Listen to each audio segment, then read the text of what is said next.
Hi everyone, आज मैं आपको बताने वाला हूँ कि कंप्यूटेक्स का सॉफ्टवेयर अपने कंप्यूटर में कैसे इंस्टॉल करें। आपको Microsoft dot net 3.5, Microsoft dot net 4.5 ये दोनों अपने इस कंप्यूटर में इंस्टॉल रखना है और साथ में इंटरनेट एक्सप्लोरर होना चाहिए 11, क्योंकि उससे लोअर वर्जन पे अब इनकम टैक्स की साइट सपोर्ट नहीं करती। तो इसलिए ये दोनों कंपलसरी होने चाहिए, तभी आप कंप्यूटर में अपना सॉफ्टवेयर काफ़ी अच्छे से रन कर पाएंगे। अब ये कैसे चेक करेंगे वो मैं आपको बता देता हूँ। सबसे पहले अपने कंट्रोल पैनल पे जाना है। कंट्रोल पैनल पे जाने के बाद प्रोग्राम एंड फीचर्स यहाँ पे जाएंगे। यहाँ पे जाने के बाद आप जाएंगे टर्न विंडो फीचर ऑन और ऑफ। इस बटन पे क्लिक करते ही यहाँ पे आपको दिख जाएगा कि आपका माइक्रोसॉफ्ट डॉट नेट 3.5 और 4.5 या उससे अबव इंस्टॉल्ड है कि नहीं। मेरे पास विंडो 10 है, इसलिए वो प्री इंस्टॉल्ड है। इन केस आपके विंडो 7 होती तो उसमें आपको सिर्फ 3.5 तक शो करता और 4.5 आपको मैनुअली इंस्टॉल करना पड़ता। अब जबकि सपोर्टेड सॉफ्टवेयर मेरे सिस्टम में ऑलरेडी इंस्टॉल्ड है, तो मैं आगे का प्रोसेस कंटिन्यू करता हूँ। अब यहाँ पे आप देख सकते हैं कि सबसे पहले आपको जो चेक करना है वो ये चेक करना है कि जो आपकी विंडो है वो विंडो कौन से वर्जन में है।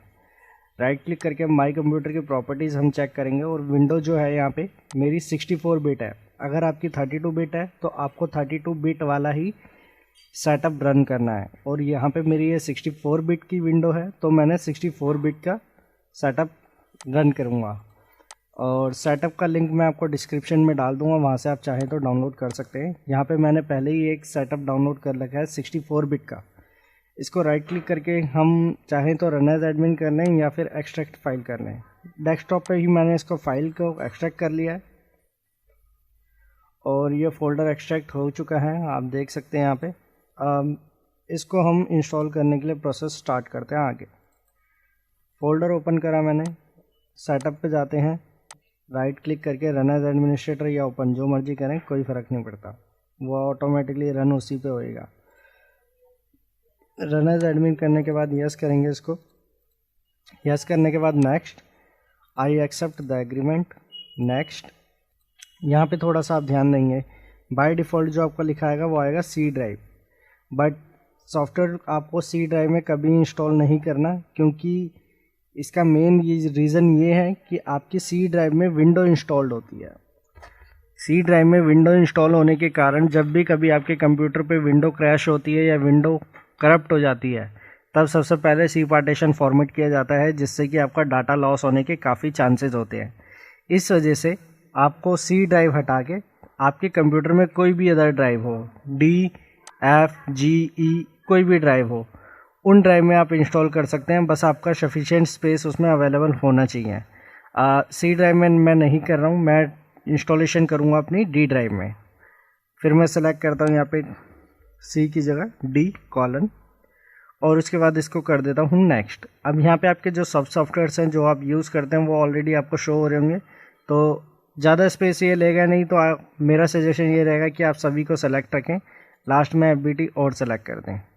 उसके बाद इसको क्लिक करते हैं हम नेक्स्ट पे। अब यहाँ पे आपका एक्सट्रैक्टिंग का प्रोसेस स्टार्ट हो चुका है ऑलमोस्ट। यहाँ पे आपका जितने भी सीडी में डाटा था, तो सेटअप की जिप फाइल थी, वो पूरी जिप फाइल अब आपकी यहाँ पे एक्सट्रैक्ट होनी स्टार्ट हो गई है। और यहाँ पे आपको इंस्टॉलेशन के टाइम पे एक और मैसेज आता है कि आपके पास पुराने सेटअप में डाटा है या नहीं। एक प्रॉम्प्ट आएगा छोटा सा, उसमें आपको 3 ऑप्शन मिलेंगे, येस, नो और कैंसिल। अगर आपके पास डाटा होता है तो उसको ब्राउज़ कर सकते हैं, बट उसको ब्राउज़ ना करके आप सिर्फ नो पे क्लिक कर दीजिएगा। Required file software automatically download कर लेगा, जैसे जावा आपका डाउनलोड कर लेगा सॉफ्टवेयर खुद से, या फिर हो सकता है कि आपका डॉट नेट सिस्टम में इंस्टॉल ना हो, वो आपका सॉफ्टवेयर इंस्टॉल के लिए आपको रन कर देगा। तो उस चीज़ का आप थोड़ा सा ध्यान रखें कि आपके सिस्टम में माइक्रोसॉफ्ट डॉट नेट 3.5 मिनिमम होना ही चाहिए, तभी सॉफ्टवेयर की इंस्टॉलेशन आगे कंटिन्यू होगी, वरना आपको सॉफ्टवेयर स्किप कर देगा इंस्टॉलेशन के प्रोसेस को। अब इंस्टॉलेशन का डाटा एक्सट्रैक्ट हो जाने के बाद अब आप यहाँ पे देख सकते हैं कि यहाँ पे सबसे पहले अब आपका एसक्यूएल इंस्टॉल हो रहा है। SQL server 2012 express local dB, इस एक सॉफ्टवेयर का नाम है जो सॉफ्टवेयर को रन करता है as a local server, as a local machine, as a local website. अब यहाँ पे आप देख सकते हैं इंस्टॉल हो जाने के बाद यहाँ पे आपकी कुछ डिटेल अपडेट हो रही है। यहाँ पे आपके सिस्टम में सॉफ्टवेयर के डाटाबेस क्रिएट हो रहे हैं। Installing database, please wait, create update database Computex 14। अब ये आपके कुछ डाटाबेस अपडेट होता है जिनमें आपका डाटा स्टोर होता है। अभी मैं आपको बताऊंगा कि वो डाटा फाइल कहाँ होती है और कैसे होती है और उनको आप कैसे सेव करके रख सकते हैं। वो सारी डिटेल अभी आपको मैं बता दूंगा। आप बस देखते जाइए। ये आपका इंस्टॉल हो रहा है प्रोसेस। इंस्टॉलेशन के प्रोसेस में डाटाबेस बनना बहुत ज़रूरी है, तो इस चीज़ का ज़रूर ध्यान रखें। और यहाँ पे ऑलमोस्ट आपके सारा डाटाबेस क्रिएट हो चुके हैं। यहाँ पे आपको फिनिश का मैसेज आ गया है। हम कर देते हैं इसको फिनिश। फिनिश हो जाने के बाद आपके पास दो आइकन डेस्कटॉप पे आ जाएंगे, एक कंपी ऑफिस ऑनलाइन और एक आएगा आपका कंपी ऑफिस यूटिलिटी। अब सॉफ्टवेयर इंस्टॉल यहाँ पे हो चुका है। अब हम क्या करते हैं, यूटिलिटी को राइट क्लिक करके रन एज एडमिनिस्ट्रेटर ओपन कर देंगे। इसको कर देंगे यस करने के बाद हमें करना है डाउनलोड सर्विस पैक, क्योंकि ये सेटअप जो है ये आपका काफ़ी पुराना सेटअप है। ये 2015 का सेटअप है। जब भी आप इसको इंस्टॉल करेंगे फ्रेश तो आपका ये 2015 पे ही इंस्टॉल होता है। लेकिन उसके बाद आपको डाउनलोड सर्विस पैक के बटन पे क्लिक करना है और यहाँ पे जो सॉफ्टवेयर आप यूज़ करते हैं उन सॉफ्टवेयर को आप यहाँ पे सेलेक्ट कर लेंगे। बट फ्रेश इंस्टॉलेशन के बाद आप यहाँ पे देखेंगे कि आपके जो सॉफ्टवेयर आ रहे हैं वो कंप्लीट नहीं है। यहाँ पे आपका एक सिर्फ जीएसटी का सॉफ्टवेयर मिसिंग है। तो सबसे पहले आपको क्या करना है, कंपी ऑफिस सेलेक्ट करके आप सिर्फ कंपी ऑफिस डाउनलोड कर लेंगे और इसको यस कर देते हैं और ये आपका डाउनलोडिंग स्टार्ट हो जाएगी। और ये डाउनलोडिंग डिपेंड करती है आपके इंटरनेट कनेक्शन की स्पीड पे। और ये इंस्टॉलेशन न्यू यूज़र्स के लिए है और जो कोई सॉफ्टवेयर नया परचेज करने वाला है उन्हों के लिए है, और या फिर कोई अपना पुराना सर्वर चेंज करके नए सर्वर पे सॉफ्टवेयर को स्विच करता है उसके लिए है। सबको ही नई इंस्टॉलेशन करनी पड़ती है। सर्वर चेंज के लिए आपके दो प्रोसेस होते हैं, लेकिन एक प्रोसेस उनमें से ये भी है जिससे कि आप सिर्फ सॉफ्टवेयर को एज ए न्यू इंस्टॉल कर लेते हैं और उसमें बाद में अपने पुराने सर्वर से बैकअप लेके डाटा को रीस्टोर कर देते हैं। बट सबसे पहले आपको फ्रेश इंस्टॉलेशन करनी ही पड़ेगी। अब यहाँ पे आप देख सकते हैं मैंने सिर्फ कंपी ऑफिस ही आपका अपडेट करा था और अपडेट हो जाने के बाद यहाँ पे डाटाबेस अपडेट हुआ और डाटाबेस अपडेट होने के बाद यहाँ पे प्रोसेस कंप्लीट का मैसेज आ गया। इसको हम क्लोज़ कर देते हैं। क्लोज़ करने के बाद इसको ओके कर देते हैं। अब दोबारा से हम जाते हैं सॉफ्टवेयर पे। यूटिलिटी को हम राइट क्लिक करके दोबारा से रन एज एडमिनिस्ट्रेटर ओपन करेंगे। इसको कर देंगे यस। और अब यहाँ पे आप देख सकते हैं कि यहाँ पे थोड़ा सा लेआउट जो पुरानी यूटिलिटी थी उसके अकॉर्डिंग यहाँ पे चेंज हो चुका है। यहाँ पे आपका एक अनेबल नेट फ्रेमवर्क का बटन आ गया है और आपका ये थोड़ा सा लेआउट चेंज हो गया, ज़्यादा नहीं, बस 20% चेंज हो चुका है। यहाँ पे अब हम दोबारा से डाउनलोड सर्विस पैक के बटन पे क्लिक करते हैं। अब आप यहाँ पे देखेंगे कि पहले जो कंपी ऑफिस आपका अनहाइड था वो अब हाइड हो चुका है, वो फिक्स रहेगा, वो हमेशा डाउनलोड होगा। उसके बाद जो मैंने आपको बताया जैसे कि जीएसटी का बटन नहीं आ रहा था, अब आपके सामने जीएसटी का भी अपडेट का प्रोसेस आ गया है, अपडेट के लिए आ गया है। अब आप जो जो सॉफ्टवेयर यूज़ करते हैं वो सेलेक्ट करके आप अपना सॉफ्टवेयर दोबारा से अपडेट कर लें। जैसे टैक्स, टीडीएस, जीएसटी, मैंने 3 सॉफ्टवेयर सेलेक्ट करके डाउनलोड सर्विस पैक के बटन पे क्लिक कर दिया है और ये आपका जैसे अभी प्रोसेस हो रहा था कंपी ऑफिस अपडेट करते टाइम एज इट इज़ आपका ये दोबारा प्रोसेस रन कर रहा है डाटा अपडेट के पर्पज़ से। अब आप देखेंगे कि मैंने ऑफिस ऑलरेडी अभी अपडेट कर दिया था। ऑफिस से स्टार्ट ना होकर ये आपका अपडेट स्टार्ट हो चुका है टैक्स से। अभी आपके जितने भी 3 सॉफ्टवेयर मैंने एक्स्ट्रा सेलेक्ट करे हैं, टैक्स, टीडीएस, जीएसटी, सभी की अपडेटेड फाइल को सेलेक्ट करेगा, वेबसाइट से डाउनलोड करके आपका सॉफ्टवेयर अपडेट करने के लिए प्रोसेस करेगा। और फ्रेश इंस्टॉलेशन के टाइम पे आप ध्यान रखें कि आपके सिस्टम की डेट, टाइम, फॉर्मेट, लोकेशन क्या रहनी चाहिए और क्या नहीं। कंट्रोल पैनल, वैसे डायरेक्टली यहाँ से क्लिक करके जा सकते थे, लेकिन आपकी ये विंडो 10 है, यहाँ पे काम नहीं करेगा, तो इसलिए control panel, date and time, change date and time, क्योंकि टाइम जोन पहले से ही ठीक है। और टाइम जोन आपको ये रखना है UTC+5:30। फिर डेट फॉर्मेट पे हम जाते हैं, change calendar setting, additional settings, date. और डेट अब जो आपको रखनी है DD/mm/4x/y, DD/mm/4x/y।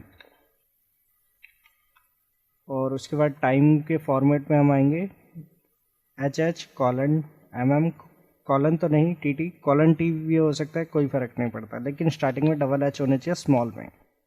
ये वैसे तो नॉर्मली टाइम में इतना फॉर्मेट का इशू नहीं होता, लेकिन फिर भी ज़्यादा बेटर रहेगा। ओके कर देता, बट डेट आपकी कंफर्म होनी चाहिए, डेट आपकी वही रहेगी DD/mm/4x/y। इसको हम ओके कर देते हैं, इसको भी ओके कर देते हैं, और ये आपका क्लोज कर देते हैं। अभी भी अपडेट हो रहा है, अपडेट होने देते हैं इसको। यहाँ पे सेटअप ऑनलाइन, यहाँ पे अपडेट ऑलरेडी डाउनलोड होकर एक्सट्रैक्ट होना स्टार्ट हो चुका है। और मैं आपको बताना चाहूँगा कि अगर आप अपनी विंडो फॉर्मेट करा रहे हैं और उसके बाद कंप्यूटेक्स का सॉफ्टवेयर इंस्टॉल करना चाह रहे हैं, तो आपसे रिक्वेस्ट रहेगी कि आप अपनी विंडो जो है सिर्फ विंडो 10 डालें, क्योंकि विंडो 7 और विंडो 8 के कंपैटिबल विंडो 10 ज़्यादा बेटर है। और विंडो 7 आपकी अब इसलिए वर्किंग में नहीं है प्रॉपरली, क्योंकि फरवरी के बाद से विंडो 7 के अपडेट हो चुके हैं बंद, जिसकी वजह से अगर आप मैनुअली उसमें इंटरनेट एक्सप्लोरर 11 इंस्टॉल करते हैं तो वो आपका वर्किंग पे नहीं हो पाएगा। उसमें सर्टिफिकेट के एरर आएंगे, जिसकी वजह से आपकी वेबसाइट कोई भी प्रॉपरली ओपन नहीं होगी और आप सॉफ्टवेयर को यूज़ नहीं कर पाएंगे प्रॉपरली, ऑनलाइन एक्टिविटी आपकी रन नहीं करेगी। तो इससे बेटर यही है कि आप अपने सिस्टम को थोड़ा सा ठीक करें और उसमें विंडोज़ 10 इंस्टॉल करें, विंडो 7 नहीं। और यहाँ पे अब आपका ये सॉफ्टवेयर अपडेट हो रहा है। ये प्रोसेसिंग टाइम लेता है, ये आपके सिस्टम के ऊपर डिपेंडेड है। पहले वाला जो प्रोसेसिंग टाइम था डाउनलोडिंग का, वो आपके इंटरनेट के ऊपर डिपेंडेड था, और ये वाला प्रोसेसिंग का टाइम आपके सिस्टम के ऊपर डिपेंडेड है।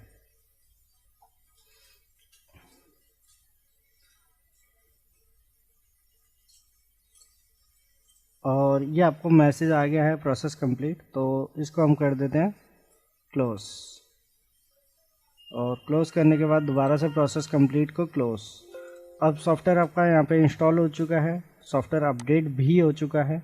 अब उसके बाद आपका मेन प्रोसेस रह जाता है सॉफ्टवेयर रन करके चेक करने का। अब मैंने सॉफ्टवेयर रन करा है, और रन करने के बाद आप देखेंगे कि आपके सामने कुछ इस तरीके की स्क्रीन आएगी। बाय डिफ़ॉल्ट जो सॉफ्टवेयर का यूज़र आईडी पासवर्ड रहता है एडमिन जब तक आप उसे चेंज ना करें। तो यहाँ पे मैं आपका लॉगिन कर लेता हूँ एडमिन से। एडमिन लॉगिन करते ही यहाँ पे आपकी प्रोसेसिंग स्टार्ट हो गई, और लॉगिन हो जाने के बाद आपकी फ़र्स्ट स्क्रीन कुछ इस तरीके की आएगी। क्योंकि ये आपके यूज़र आईडी पासवर्ड जो है कुछ भी अभी डिटेल नहीं है इसमें, ये पूरा ब्लैंक है, ये पूरा फ्रेश है, इसकी वजह से यहाँ पे आपकी कोई डिटेल नहीं आ रही। तो आपने अगर सॉफ्टवेयर परचेज़ कर रखा है तो आप यहाँ पे सीधे सीधे अपना यूज़र आईडी और पासवर्ड एंटर कर सकते हैं। नहीं तो आप अपने किसी डीलर से कांटेक्ट करें जिन्हों से आपने सॉफ्टवेयर परचेस करा, वो आपको आपकी डिटेल आपको बता देंगे कि क्या क्या आपका यूज़र है, क्या क्या आपका आईडी है, और क्या आपका पासवर्ड है, क्या आपकी डिटेल रहेगी। उसके बाद यहाँ पे आप अपना registered email address, contact person number, details आप यहाँ पे फिल कर देंगे। और फर्स्ट आपका जो रहेगा ये वेब अपडेट सेटिंग है, वीकली और डेली। यहाँ पे आपका ऑटोमेटिकली अपडेट की डिटेल्स को प्रोसेस करने के लिए ये ऑप्शन दिया गया है कि आप अपने अपडेट को कैसे रन करना चाहते हैं। डेली बेसिस पर रन करना तो डेली कर देंगे। सेलेक्ट वीक डे, यहाँ पे अगर आप मैनुअल रखते हैं तो वो आपकी डिटेल को मैनुअल कर देता। और यहाँ पे मैं अभी आपको डिटेल फिल करके दिखाता हूँ, वेट कीजिए।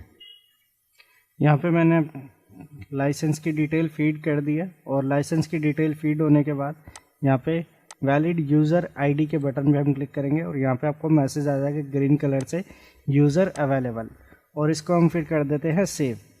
सेव करने के बाद ओके कर देंगे, और सॉफ्टवेयर की स्क्रीन का आपका नेक्स्ट पेज आ जाएगा। स्टेट आप अपने स्टेट के अकॉर्डिंग सेलेक्ट कर लेंगे, जैसे मैंने यहाँ पे दिल्ली सेलेक्ट कर लिया, और सिटी में भी हम दिल्ली ही सेलेक्ट कर लेंगे।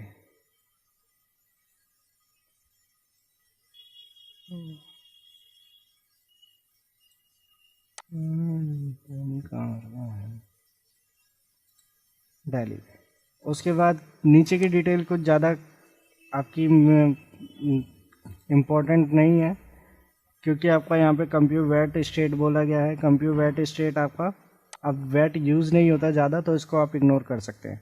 सेव एंड एग्जिट कर देंगे इसको, और सेव एंड एग्जिट हो जाने के बाद सॉफ्टवेयर आपकी मेन स्क्रीन पे आ जाएगा और यूज़र आईडी जो आपको आपके डीलर ने प्रोवाइड करी है वो आपको राइट साइड में शो होने लग जाएगी। ठीक है, और सेम आपका रहेगा सॉफ्टवेयर लॉगिन के लिए एडमिन और एडमिन से लॉगिन होते ही सॉफ्टवेयर आपका हो चुका है इंस्टॉल। और इंस्टॉल के बाद आपके काफ़ी और भी अलग अलग प्रोसेस पेंडिंग होते हैं, जो कि मैं आपको नेक्स्ट वीडियो में बताऊंगा। ऐसी ही कंप्यूटेक्स से रिलेटेड टेक्निकल जानकारी के लिए जुड़े रहिए हमारे साथ। मैं मिलता हूं आपसे अपनी नेक्स्ट वीडियो में।